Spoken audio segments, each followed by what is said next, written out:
All right, so again, just every time we sit down, coming back to the same basic ideas, the ideas of being passive or being receptive, not taking charge of the meditation, but like allowing the meditation to happen to you.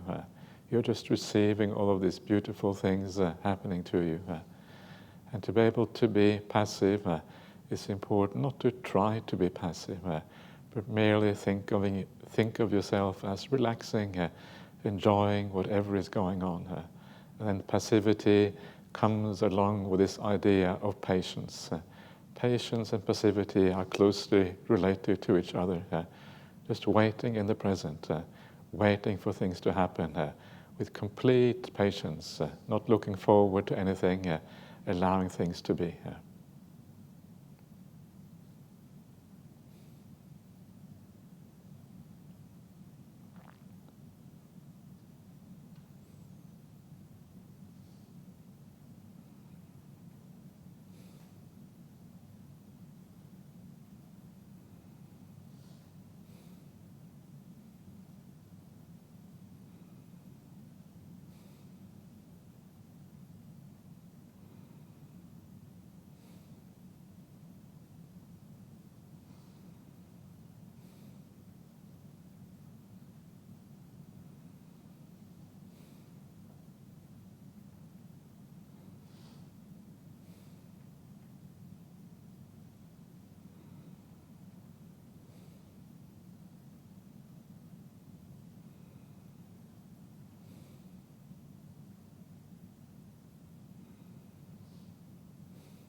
And as you gain that basic peace of mind, the basic clarity of mindfulness, sometimes you can use some very simple contemplations to take the letting go, the renunciation to a deeper level. And one of the most powerful ways of doing that is to remember the impermanence of death. What does it feel like to die? And just very gently to yourself, remind yourself that there is only one time to be ready to die, and that is now. Now is the only time you can be ready. And if you're not ready now, when will it be? So feel what it feels like to be ready to die. Are you ready?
And as you allow this perception of death to sink within, you realize that the things of this world are so transient, so uncertain, so unreliable, so empty of meaning. There is no real meaning there. It just lasts for a moment and then everything is gone. Allow it all to fade away. And as you allow it to fade away, see if you can feel that beautiful emptiness that is found in its place.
Death is this beautiful moment of letting go, a moment of letting things be. And so do that now, that letting go, because now is the opportunity to do this. Death is so uncertain and unreliable. Now is the only chance. Let it all go.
And as you let everything in the world disappear, all that is left inside of you is the feeling of the Dhamma, these teachings that you carry with you, including all the goodness that you have done, all the good qualities that you have. That is all that remains. And what a beautiful feeling that is. All that is left behind is this delightful thing we call the teachings and the result of those teachings. Now use that to just flow forward. And if very gently you want to come back to the breath and join with the breath on that basis, see where it takes you.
Okay, so once again, just spend a few moments just to review the meditation.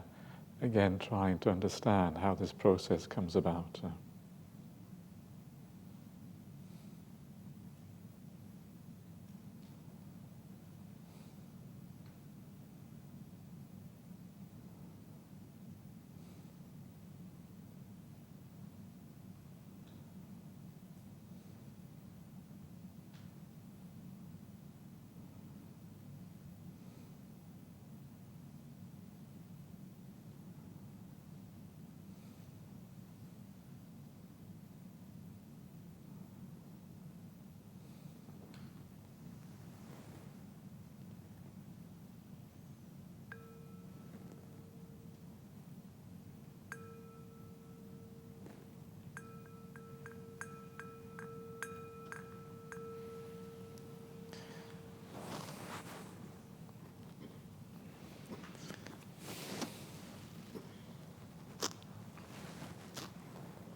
Okay, so let us get into the questions again.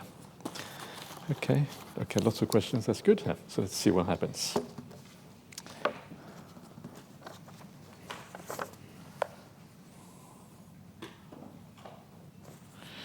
Okay.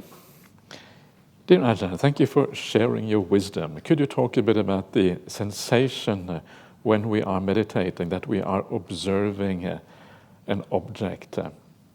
That object being the breath or the forms of the light, etc. Considering there is no self, what is it that observes thoughts?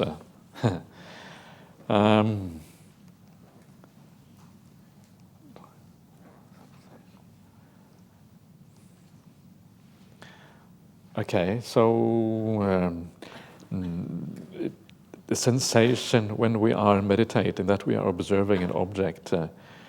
So the sensation that you are feeling, the sensation is just basically the awareness of the object. That's the main sensation. So it is like a physical sensation that you have in the beginning. And that sensation should ideally be peaceful, nice, pleasant.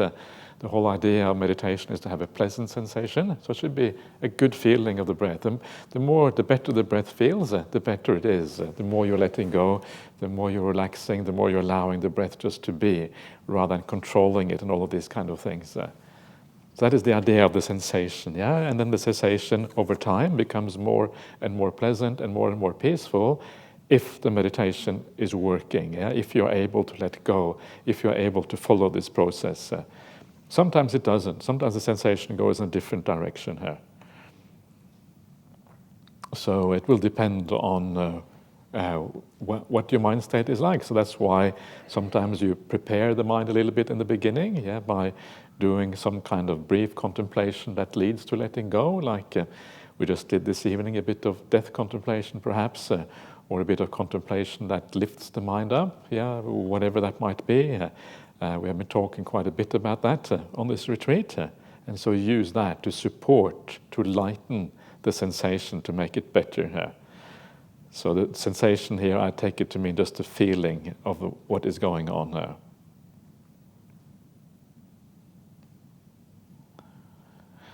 So, I'm not sure that's what you're asking, but maybe it is. Considering there is no self, what is it that observes? Well, what observe is just consciousness. It's just your awareness, and you have awareness. The awareness is there, whether there is a self or not. The awareness is there. That doesn't really change anything whether there's a self, because the self just says something about the nature of the awareness. So a self would mean that the awareness is permanent, whereas if there's no self, the awareness is not permanent. It's just changing. But the awareness is always in charge. The awareness is what always observes. So that doesn't really alter whether there's a self or no self. Yeah, same idea. It's just awareness that observes. Yeah, does that make sense? This is what the meaning of consciousness. When we saw that before, consciousness is that awareness, vijnana in Pali. If I didn't quite hit the mark, give it another shot tomorrow evening. Yeah, one more Q&A before we say goodbye. So, dear Ajahn, thank you for your answers about the cats and their chance of liberation. Okay, good. I'm very happy and relieved that they too can be free from suffering. I will follow the two things you suggested. I do, one, care for them wisely and make progress on my path. Thank you so much, Ajahn. Okay, wonderful. I'm glad I was able to satisfy you on that one. So that's good. Dear Ajahn, thank you. Could you please talk about the concept of Advaita Vedanta? Blessing.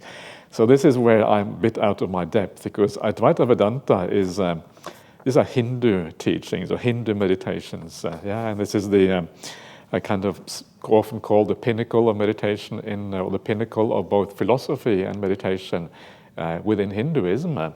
And Vedanta means the end of the Vedas. And so this is kind of the culmination of the Vedas, if you like, in both their philosophy and also the meditation technique. Advaita means non-duality. So non-duality can be considered in a number of ways, but the basic idea in a meditation context is a state of mind where everything is unified. Normally when we meditate, there's a sense of you observing, and then there's the object. The breath is here, you are observing the breath. But when you reach the state of samadhi, that distinction between observer and object disappears. Everything becomes unified into one thing. And that is why it feels like, you become one with everything. All the kind of ways of discriminating kind of disappear at that point. And that's why these states are so extraordinarily powerful and special, because that normal duality we experience is gone. One experience, no difference between object and observer. Everything merges into one. That's kind of extraordinary. And so in the Hindu meditation tradition or the Brahmanical meditation tradition, this is called Advaita. Advaita literally means a non-duality. Vedanta is the end of the Vedas, or the Vedic culmination of the Vedas. And a lot of the Advaita Vedanta, there's a lot of influence both ways. You see in the suttas, you can see the influence of some of the meditation traditions of that time were used by the Buddha then to be part of the Noble Eightfold Path. And that power of the mind that comes from that became the Samma Samadhi on the Buddhist path. The difference between Samma Samadhi and the existing tradition is that Samma Samadhi, in other words, right stillness, the last factor of the Noble Eightfold Path, that factor also includes right view. Whereas in Advaita Vedanta, obviously, they didn't have the right view of Buddhism because they were not Buddhists, so they had their own kind of ideas of the world, which from a Buddhist point of view is wrong view. And so when you have that right view of non-self combined with the powerful meditation, that's what we call right meditation or right stillness on the Buddhist path. And that is where Advaita Vedanta goes one way, because they interpret that to mean the ultimate reality of God, of Brahman, and these kind of things. That's their interpretation. Whereas Buddhists say, no, that's not what it means. It means you have to go beyond. You have to actually to have right view, that too is impermanent. So Advaita Vedanta, part of that tradition, developed after Buddhism, and it continued. You have like something called the Yoga Sutra. The Yoga Sutra is kind of one of the most famous texts in Hinduism on meditation practice. And if you look at that sutra, it seems to have been produced a few centuries after Buddhism. And if you look at it, it has many of the concepts of Buddhism are included in the Yoga Sutra. So Buddhism had an effect on Hinduism. Or Brahmanism. So Brahmanism affected Buddhism. That was a lot of the foundation from which Buddhism arose. And then Buddhism in turn affected Brahmanism or Hinduism, and kind of helped them in establishing or using the ideas of Buddhism to explain their meditation techniques. So there's a lot of borrowing back and forth between these traditions, but they are still very distinct in the way they interpret reality. They are very different in that interpretation, and that is where they are different. So it's very important to make that distinction between Advaita Advaita Vedanta and Buddhism. Otherwise, if you think they are the same, then you are kind of, to my mind, really missing the point of what is going on. The Buddha was specifically a critique of the Advaita Vedanta tradition, that they misinterpret the raw data of meditation.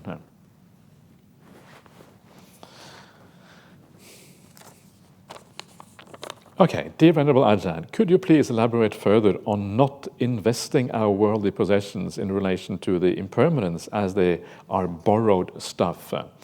I think to a degree we need to invest some energy, time and or money to all the things we are lent to as we have a duty of care. For example, if you rent a house, we need to invest on buying a mower to mow the lawn and ensure that our cats don't scratch the timber walls. Lots of cats here, we are etc. If we are sick, we get medicine and or get to see a doctor, as maintaining health is important. Or does it mean if we get cancer, we don't invest time, money, energy to get well, as we are all going to die sooner or later? Thank you. No, it does not mean that. What it means is that as you say, even though you are borrowing something, you look after the things you borrow. This is what it means to be a good person. It means that you treat things properly, even if they're not yours. It doesn't mean you can just destroy something because it belongs to your neighbor. That is not the kind of right attitude. So of course you look after it. But you look after it in a slightly different way if it is yours compared to if it belongs to someone else. It's a different feeling. What does it feel like if something is borrowed compared to you own something? And that difference in feeling tells you something about attachment. It tells you something about where you're coming from when you're dealing with these kind of things. And so thus the idea of something being borrowed doesn't mean you don't care. It means you still look after it. It just means your attitude towards it changes. And the idea here is that if you care, you're also making good karma, right?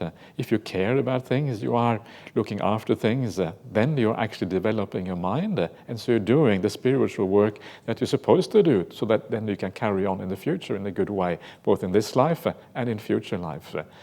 So caring is absolutely fundamental, but your caring comes from a different place.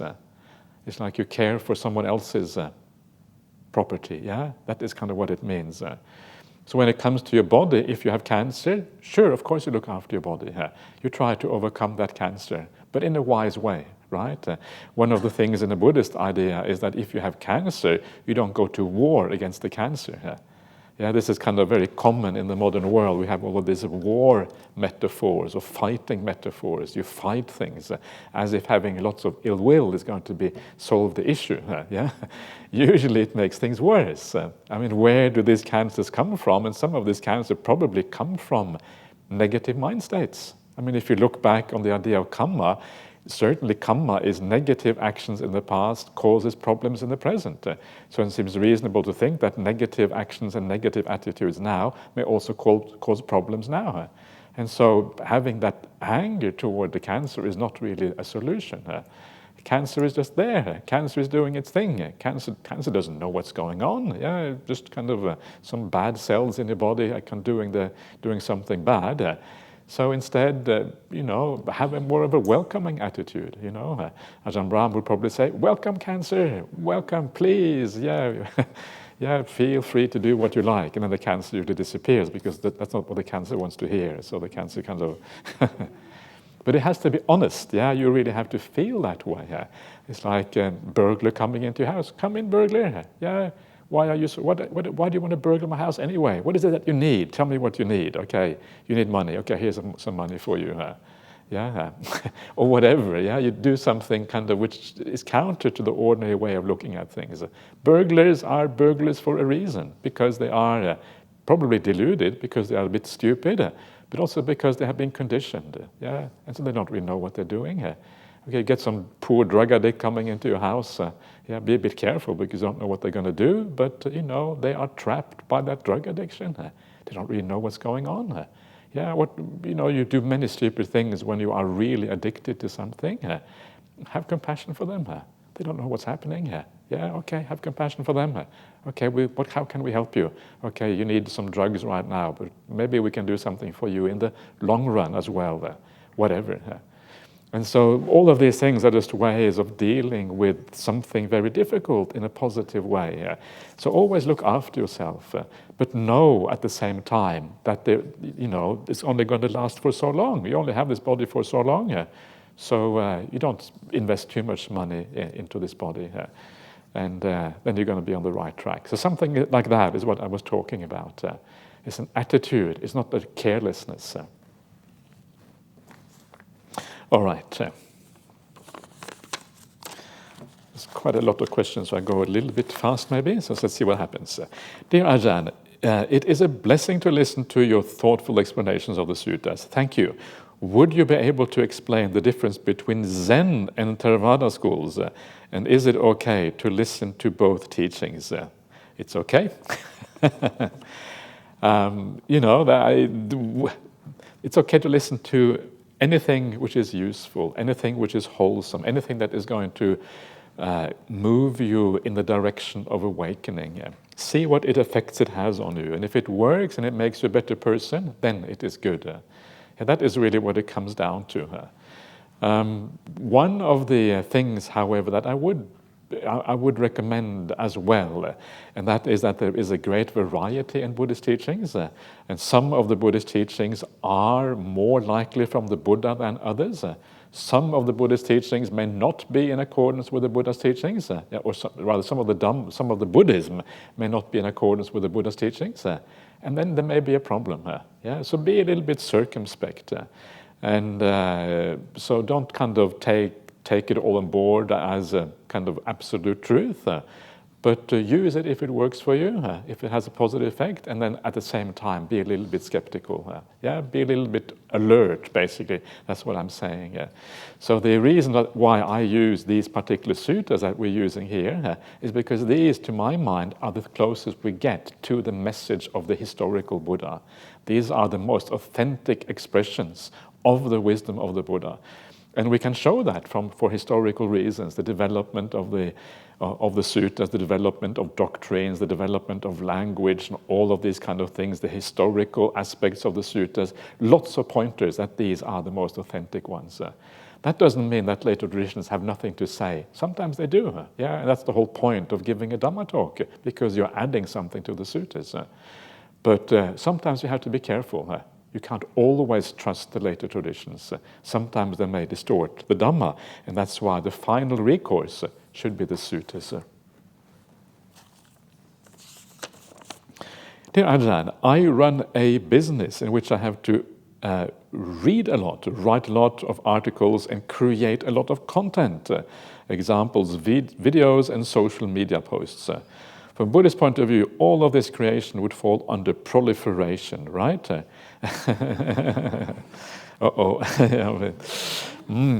Learning from your sutta class, I can be aware that this is proliferation. See how it is taking me away from calm and a peaceful mind, and let go of any results, any attachments to the creations.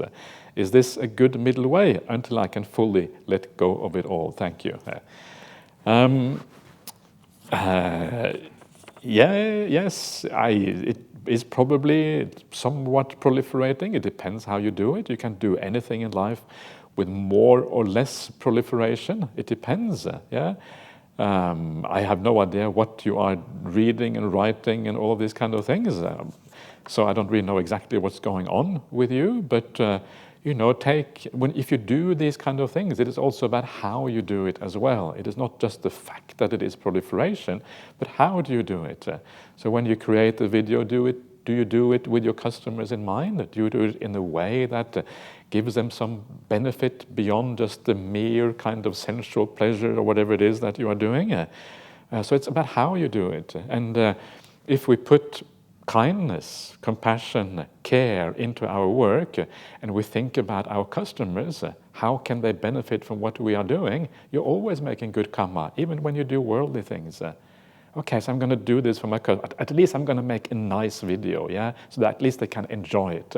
That's already a positive thing. Even if there's zero Dhamma content in the video, at the very least you are, okay, I'm going to do the best for my customers. That is a kind of kindness. Maybe you can even write it in such a way that the language is nice, so that they kind of, it feels good, or it is a bit uplifting or whatever. There's always things you can do that actually are positive. So come from that point of view. Don't just come from the point of view that you are going to make money, or how can I kind of maximize the kind of worldly benefits. Come from this Dhamma point of view in everything you do. And if you do that, then there will be some positive benefit from these things. Any job can be turned into part and parcel of the Buddhist path. And that is what really we should all do.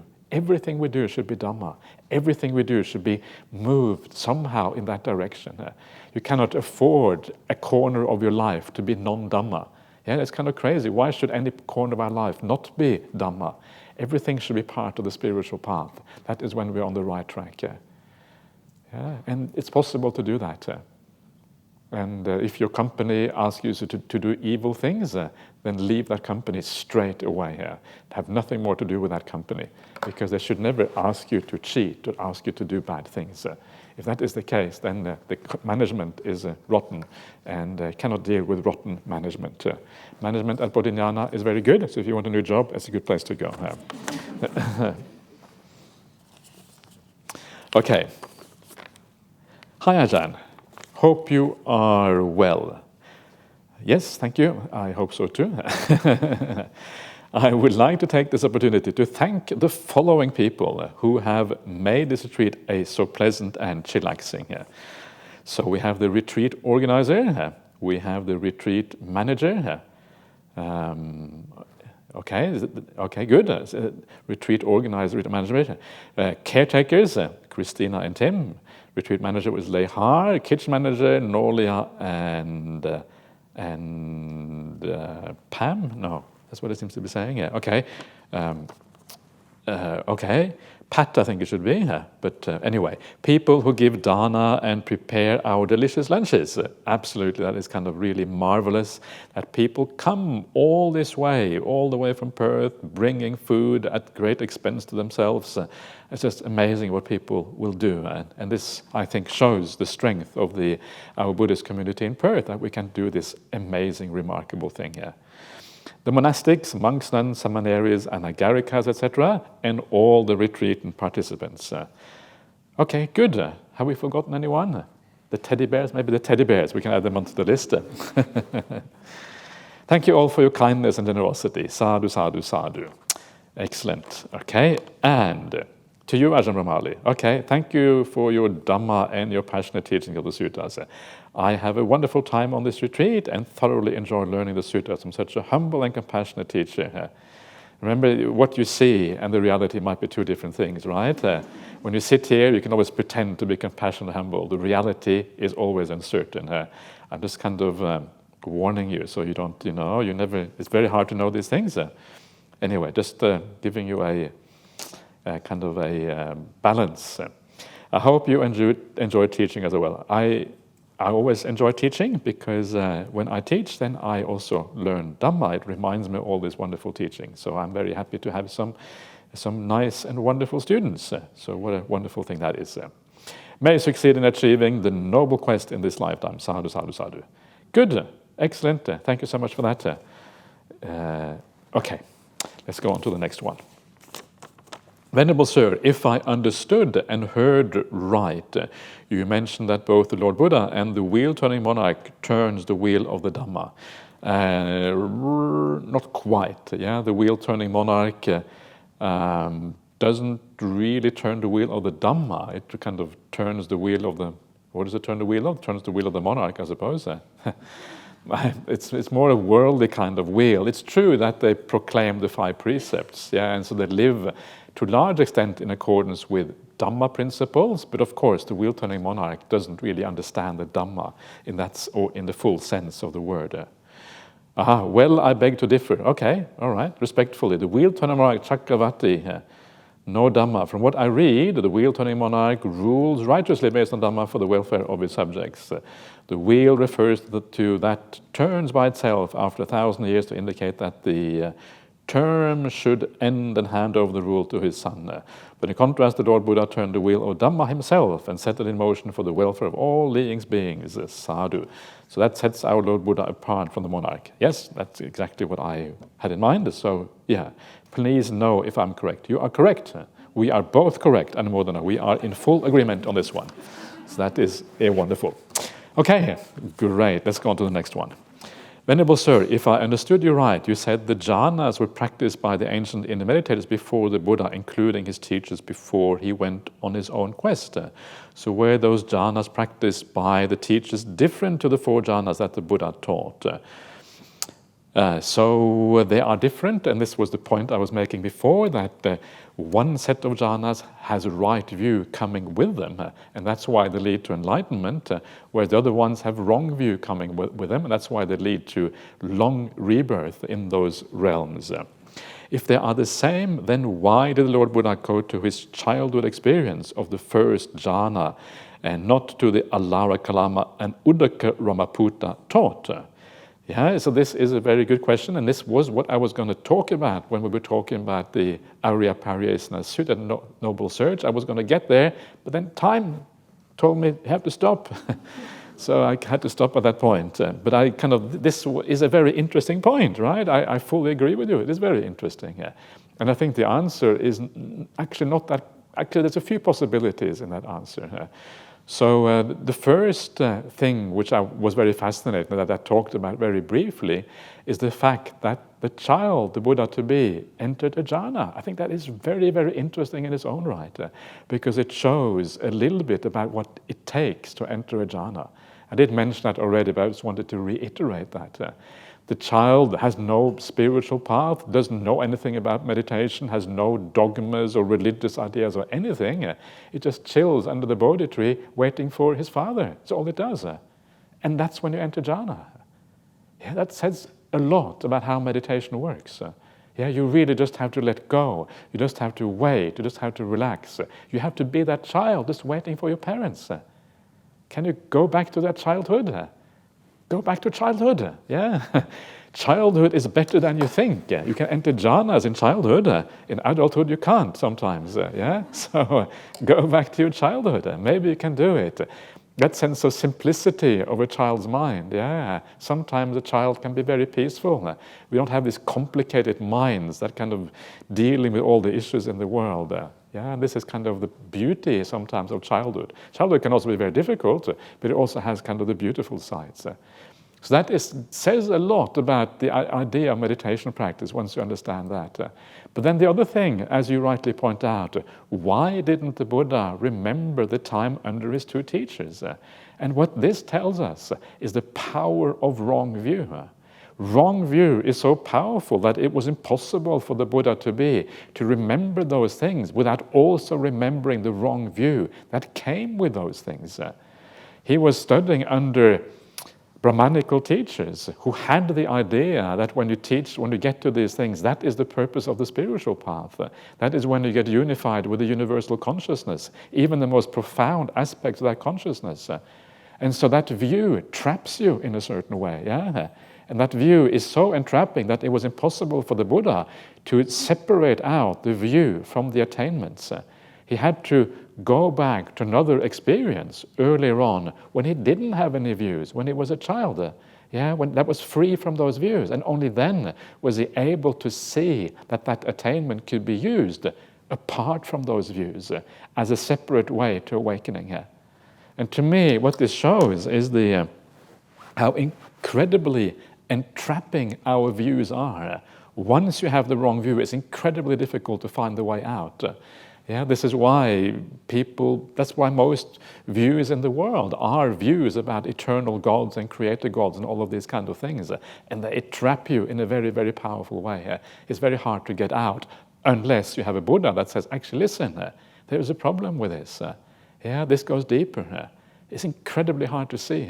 And that is why it is so rare that Buddhas arise in the world. Because making this breakthrough, actually, it is It is not impossible, but it's very, very close to impossible. And it is almost like there are no miracles in Buddhism, but if there were miracles, this is as close as you get to kind of a miracle, someone actually making that breakthrough. So this is my main takeaway, the entrapment of wrong view on the path. There are other ways of interpreting this, and another way is that what he learned under the two teachers, Kalama and Urukam Buddha, was not actually those profound states of meditation. They were lesser meditations. And there is some evidence for that, that is the case. If you want to know that evidence, I don't know if you want to know it, but if you want to know it, ask me tomorrow night, and I'll reply it then, so I don't get too kind of carried away by these things. If they are different, the jhana practice in ancient India to that of the Lord Buddha, please explain the difference. So there you are. That is the explanation here. Okay, let's go on to the next one. Dear Ajahn, does the sutta on getting rid of resentment or two kinds of thought sutta be applied, or two kinds of thought sutta be applied to situations? Can it be a form of positive thinking to see the bright side of things? Thank you.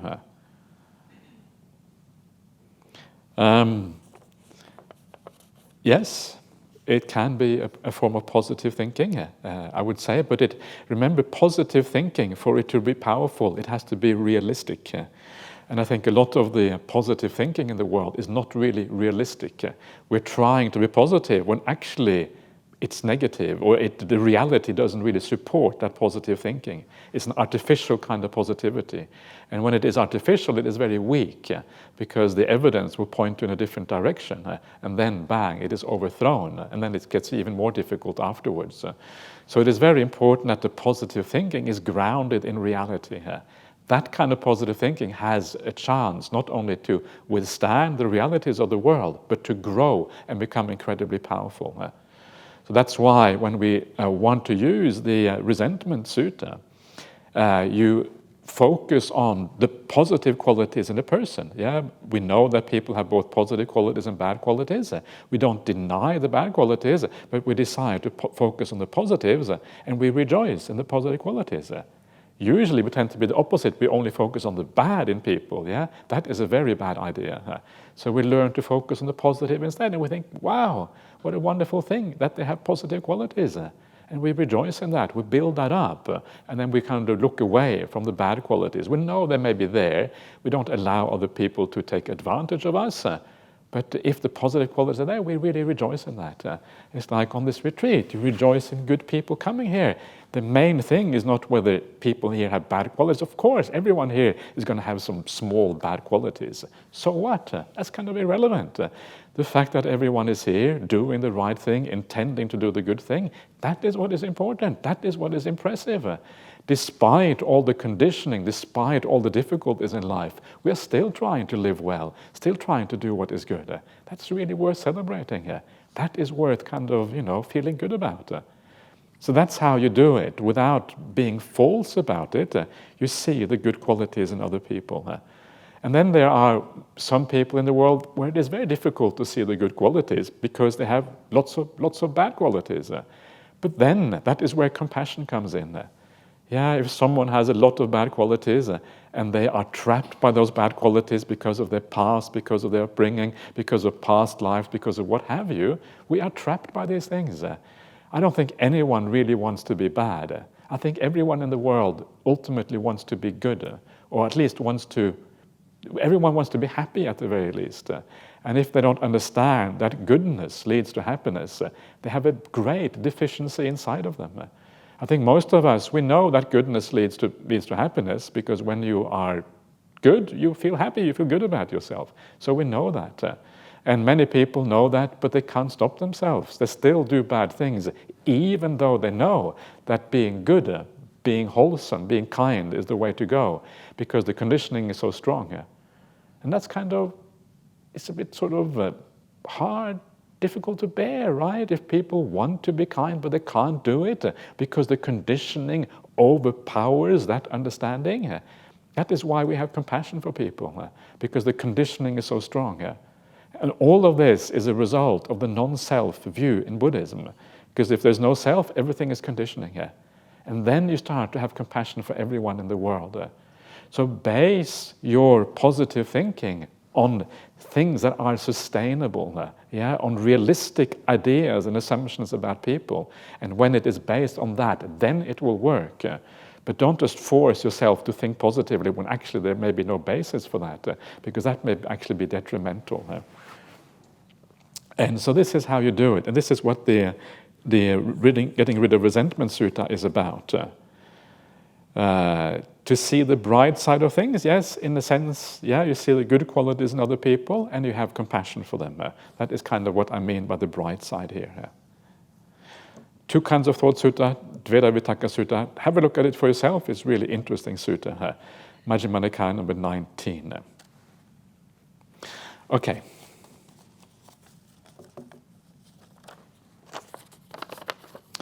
Dear Ajahn, many thanks for your teachings. I saw that when you were in Anukampa last year that you taught the Araka Sutta. That's a really nice sutta. I like that one. Can you briefly talk about this and how we can use this in our meditation practice? Sadhu times 3 here. Okay, so the Araka Sutta, Majjhima Nikaya 7's number, what number is it? 74 or something like that? I can't remember the exact number. Anguttara Nikaya 7's 63? Wow. Okay. Thank you, Ananda, for being here. That's kind of very handy. So 763, Anguttara Nikaya. Okay. So what do we need a computer for when we have you, Ananda? No need for computer. We have our own human computer in human form. That's very, very handy. So, okay. So Araka Sutta. So now please correct me, Ananda, if I get the sutta completely wrong. And I taught it, yeah, you're right, okay, but you remember it. I've probably forgotten about it in the meantime, right? So that's really good. So the Araka Sutta is about this person who lived a long time ago. This is before there was any Buddhism in the world. This is like a story from the ancient past, And at that time, of course, there was no Buddhism, but there were still meditators. And so Araka, he was a teacher of a large group of people, and he was said to be Vitaraga. Vitaraga means without lust, or without desire.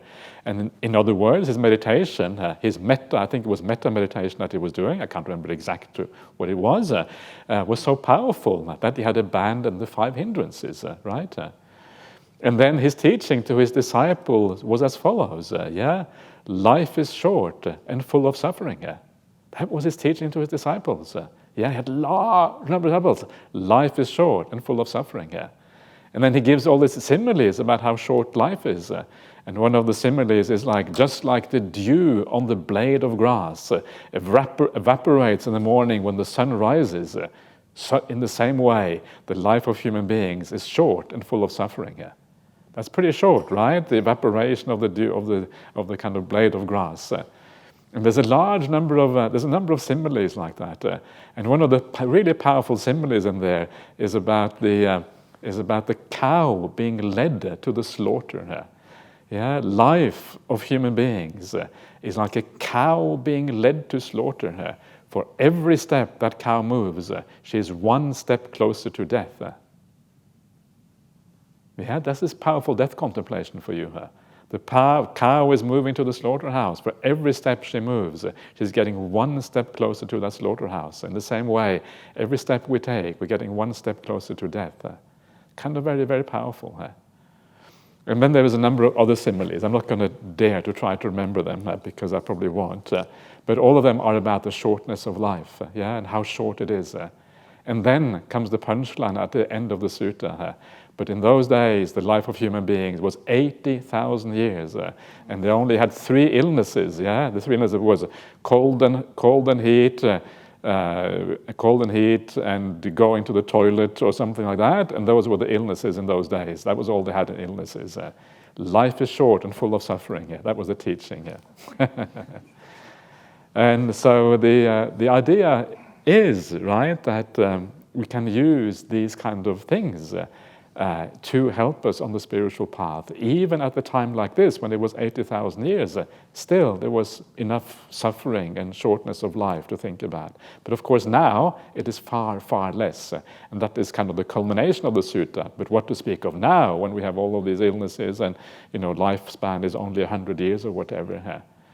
And so it's kind of, it gives a strong impression when you do that sutta. It's more strong when you read it out. This is a bit too short, but that's kind of the gist of that sutta, if you like. So use it in your practice to remember that life is indeed short. Life is indeed has a lot of suffering to it. Human life is said to be good because it has probably more happiness than suffering, but there's plenty of suffering around, and sometimes we forget it. We forget kind of the suffering. We become too optimistic about life. We forget the reality, and then one day the suffering kind of comes, and it really kind of hurts you really, really badly because you forgot about it. But it's always there under the surface, waiting to come back. Now is the chance to do something about it. Now is the opportunity. Take the opportunity when things are going well. They will not go well for that much longer, guaranteed, in whatever way. Now is the opportunity. Don't waste the chance. Something like that. Okay, Ajahn, are perceptions to be experienced? Thank you. If it is not a perception, you are not experiencing it. If it is a perception, you will have to experience it. Perception is an experience by definition. This is kind of what it means to have an experience. It means that you have a perception. So whenever you have I should maybe say that of course it depends on how we use these words. And this is kind of the problem, is that people use these words differently. But the idea of sanya in Buddhism actually means the ability to recognize anything. Sometimes it is translated as recognition. So the fact that we are here, the fact that you have any kind of experience, the reason you can talk about that experience is because you have a perception of it. You perceive happiness, you perceive pain, you perceive light, you perceive darkness, you perceive people, you perceive emptiness, you perceive bricks, ceilings, lights, all of these kind of things. You perceive sounds. Any kind of experience, there has to be a perception. Otherwise, you don't know that what is going on. You don't know that there is an experience. So there's always it is always an experience. And but they can still be developed.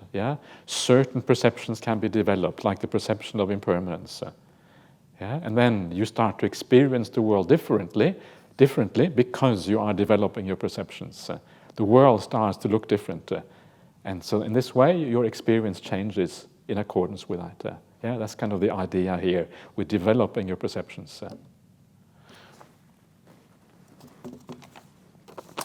Okay, dear Ajahn, is it correct? Okay, I gotta move on a little bit here.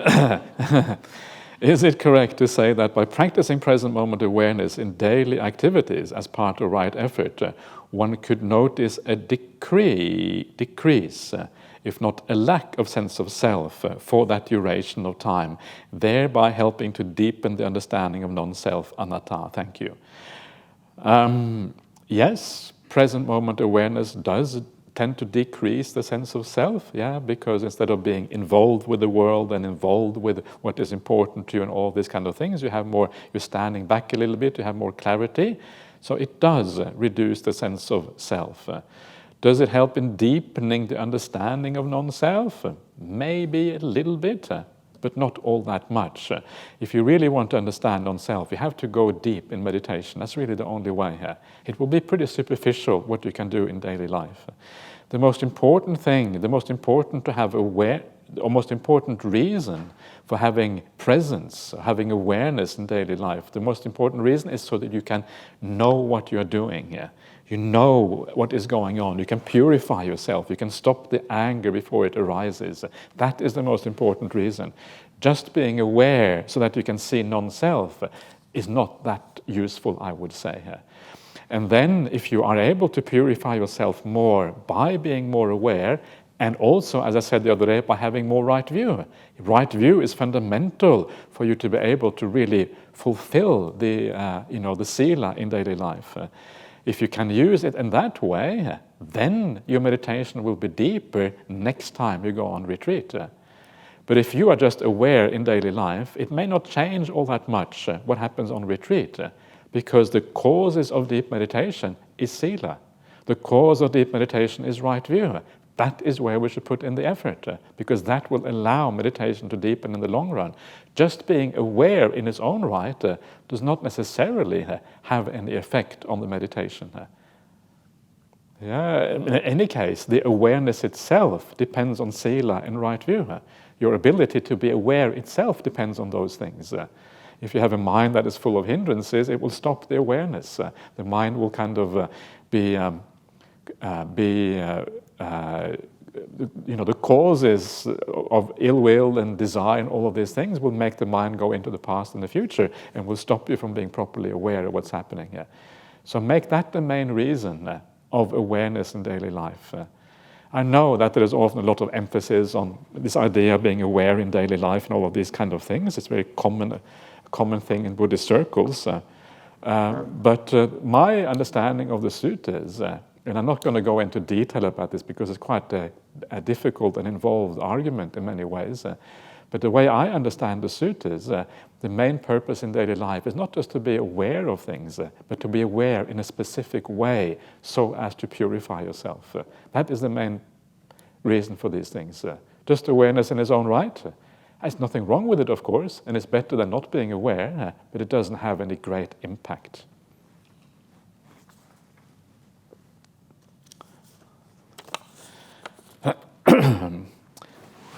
Dear Ajahn, as we value and start to become better at the inner life, we lose interest in the outer life.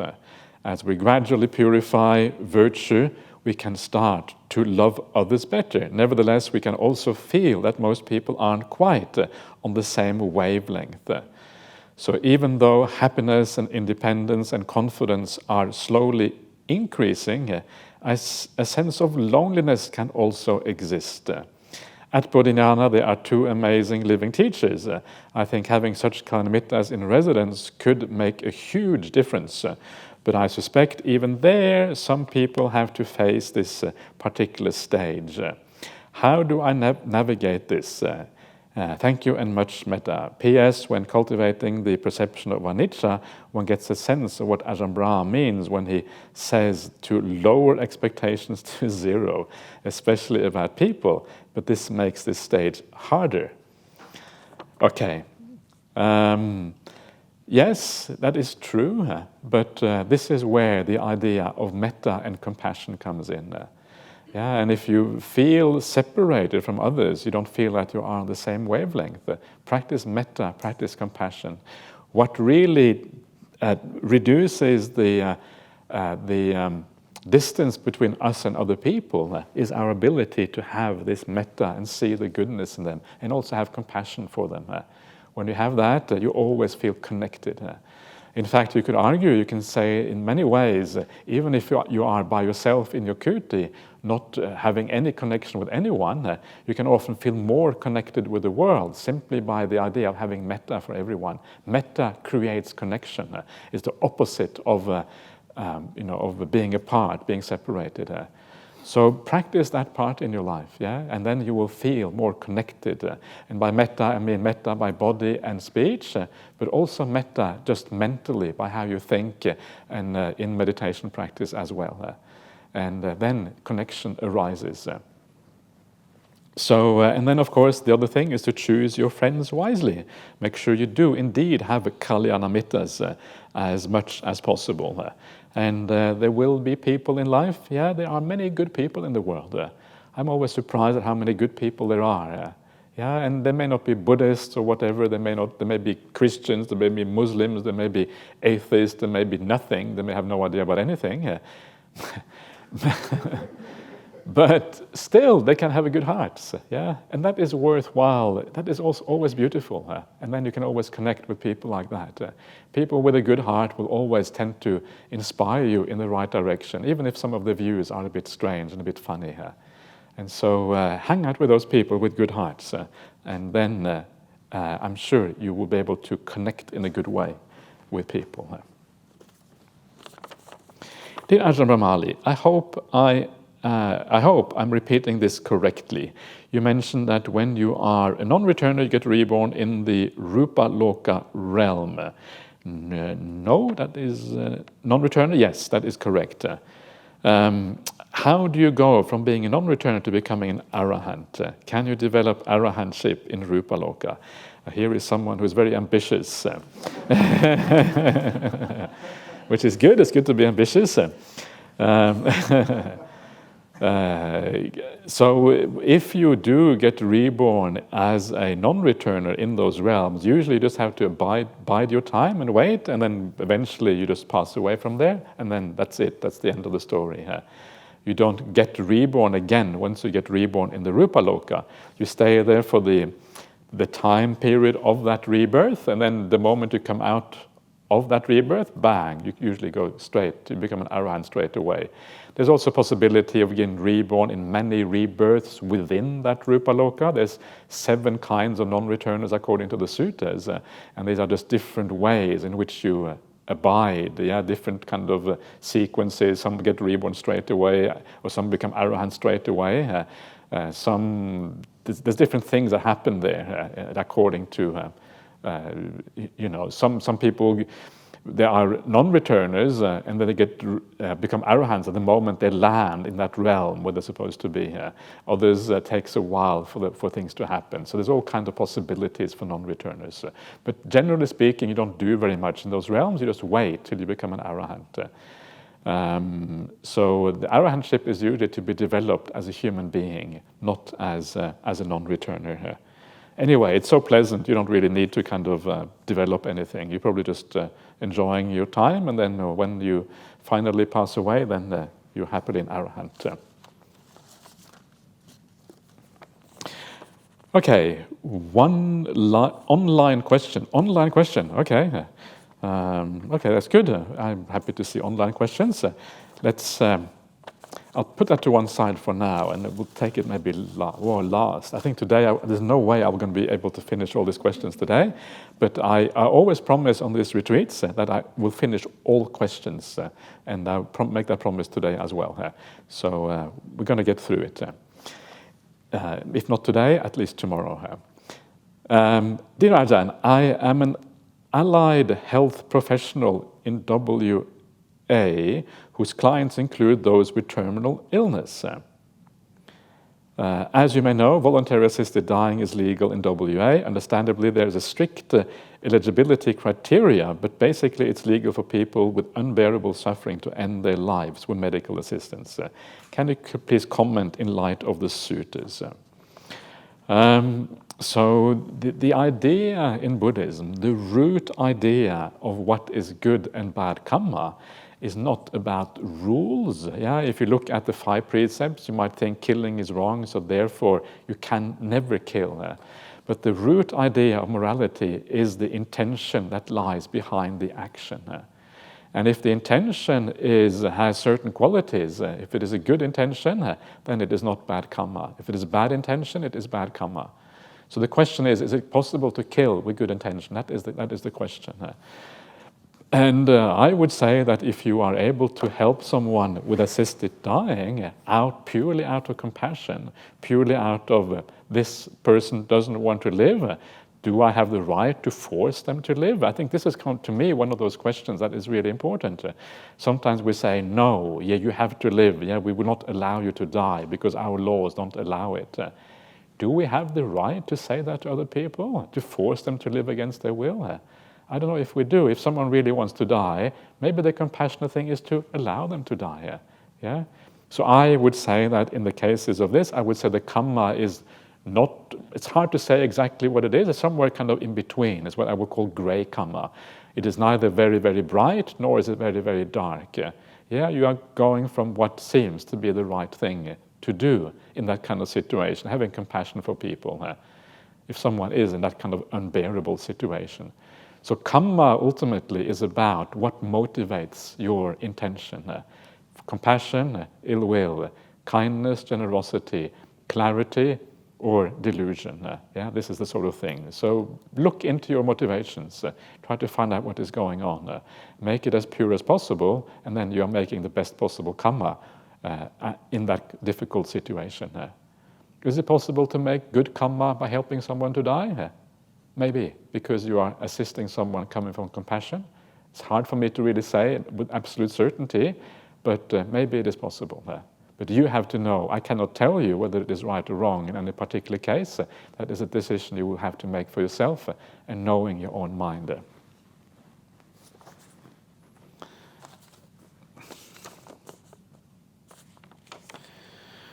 Okay. Meditation has become a bothersome chore for me that I now tend to avoid, because every time I watch the breath, it is as if I have to make the in and out breaths happen. Breathing becomes forced and controlled. It is exhausting. Logically, of course, I can see this is wrong, yet it has gone on for over a decade. Any advice on how to overcome this? Thank you. Okay, so what you need to do is you need to stop watching the breath. Stop watching the breath. No more breath for you. That is, and this is the thing, because it has come to a point where you're not really able to watch the breath in the right way. Let go of the breath completely. Chillax instead. You are just relaxing. You are lying on your bed, watching the ceiling, sitting in your armchair, just allowing time to go and enjoying the peace of the moment. That is all you should do for a while and see what happens. Just sit back and enjoy the peace. And this is the thing that sometimes happens, that you kind of get into a bad habit with the breath, and when you get into that bad habit, it actually becomes very problematic and very unpleasant to be with the breath. Let it go completely. Do some other kind of meditation for a while. Just spacious meditation, just being aware, just being present. Don't even try to be present, just relax. Come back to this idea of when you are really tired and you lie down, or you come back after a long day's work and you're just relaxing somewhere. What does that feel like? Or you're just about to go asleep at night. What is that like when you're just about to go to sleep at night? That is the kind of state you want to be. When you're just relaxing, you're just letting go, you're just being, not doing anything. You're enjoying something beautiful, like seeing a sunset. You're not doing anything. You're not trying to see the sunset. And as you do that, then you learn to relax again.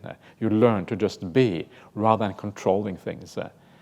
And then you can do a little bit of metta meditation. The idea here is that if you do things that purify you, metta meditation, doing the first parts of the Noble Eightfold Path, then that will also enable you to let go. This is the weird thing. The more good habits you have, that will enable you to let go. So please don't practice any more breath meditation. Let it be completely. I'm glad you asked this kind of question, because this is actually very important.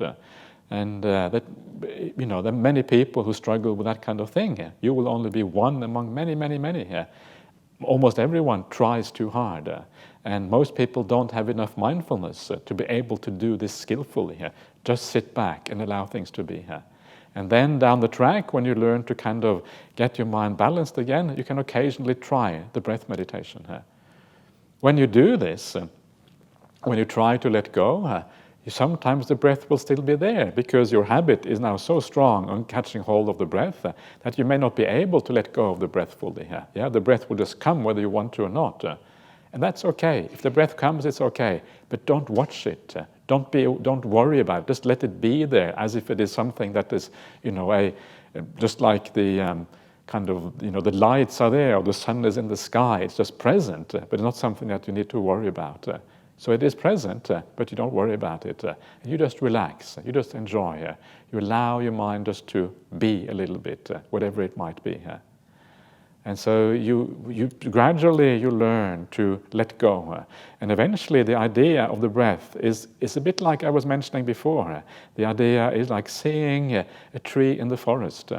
You're not trying to control the tree in the forest, it's just there. And this is a natural phenomenon in the world. In the same way, the breath is like a natural phenomenon. It is not really your breath anymore, it's just a breath. And then you are aware of it with a sense of distance, with a sense of non-involvement. And that is the best way to watch the breath. Yeah, over time, you kind of get there. So take a few steps back. Yeah, and then the most important thing is that you have learned something, right? And so take a few steps back, try again. And hopefully this is the beginning of something much better. Yeah, nothing has been lost. It's merely the fact that you are learning as you progress. Okay. Okay,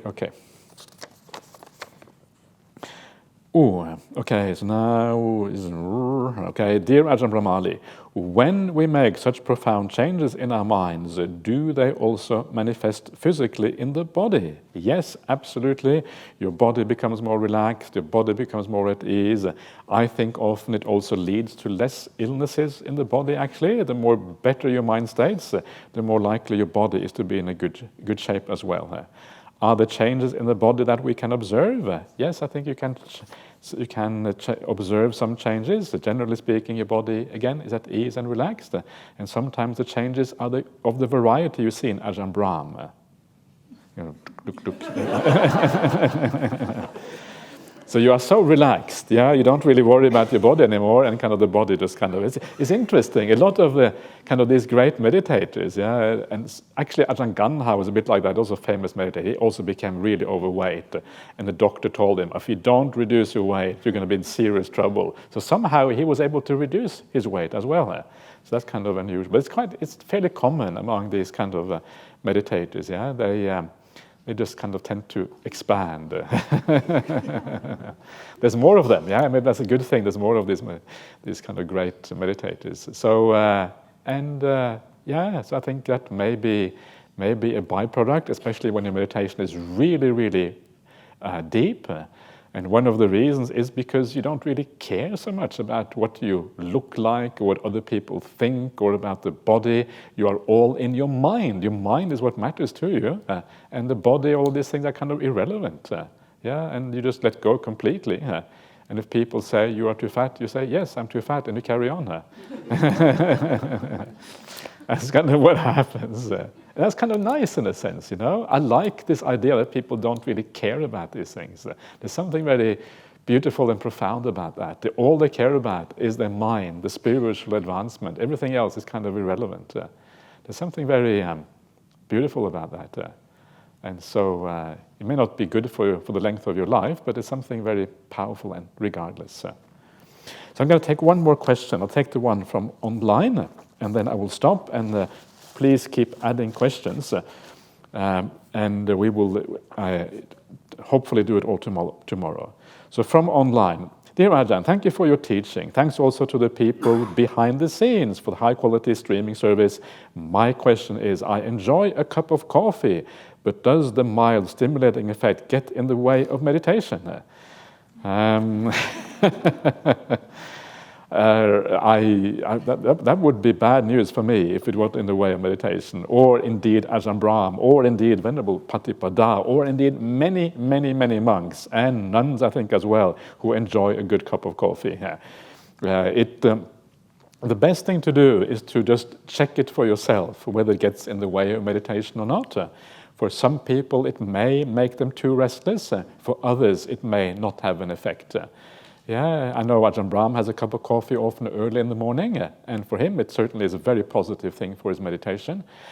As for myself, actually coffee doesn't affect me very much. This is the weird thing. I don't have any much effect from coffee. So I drink coffee more because I enjoy a nice cup of coffee. That's really the only reason. It doesn't really make me restless or have any effect on my mind. I can have a cup of coffee and go straight to sleep afterwards, no problem. That's the way I work. So this has very different effect on different people. Does it make it more difficult to achieve a really still mind? Again, you test it out on yourself. Also, is it a transgression of precept, especially when doing a retreat? It is definitely not a transgression of precepts. Coffee is not a it's not a mind-altering stimulant in the sense that it kind of makes you deluded or stupid. Yeah, you are still have your senses with you. It just can make you a bit more restless, or maybe give you some energy when the mind is tired, in which case it may be positive. So check it out for yourself and take do whatever is required. One last thing before we call it a day, and it was suggested to me that I should advertise this book. Advertising. This book is called Flowing to Freedom, A Joyous Ride to Awakening, and it has my name on it. I didn't produce this book because of this donkey business. I'm a bit afraid now. So this book was put together by Venerable Karunika at Santi Monastery here. And she put it together as a fundraiser for her monastery. So this book is now has been sold in Singapore, in Malaysia, and also in the Buddhist Society here in Perth. And all the proceeds, the idea is for all the proceeds to go to Santi Monastery here. So actually, the truth is that the money has already been paid to Santi. So now the BSW is trying to recoup their money. That's actually the reality of it. But the idea is the same, right? The idea is ultimately it is a support for Santi Monastery. So I believe there is some nice Dhamma in there. Yeah. So if you enjoy my style of teaching, you'll probably find more of it in there. Some of this is not found in the usual talks I give, so you may be interesting for you. It's a great way to support the bhikkhunis, and it's also an opportunity to support yourself and everyone. It's a double bonus. So if you feel like supporting, now is your chance, your opportunity. And if you want my signature, I'll also be very happy to sign it for you if you like that. We can do that at the very end of the retreat, perhaps. Okay, so that is all for tonight. So once again, please have a nice rest. And then we'll see you back again tomorrow morning at 6 a.m. And just let's finish off by paying respect to the Buddha Dhamma Sangha.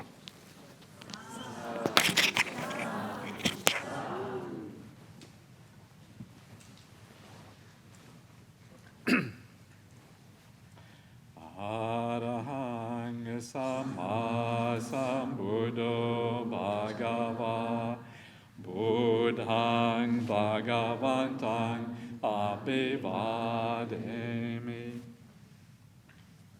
Svakato Bhagavata Dhammo Dhammang Namasami Supatipanno Bhagavato Savaka Sangho Sanghang Namami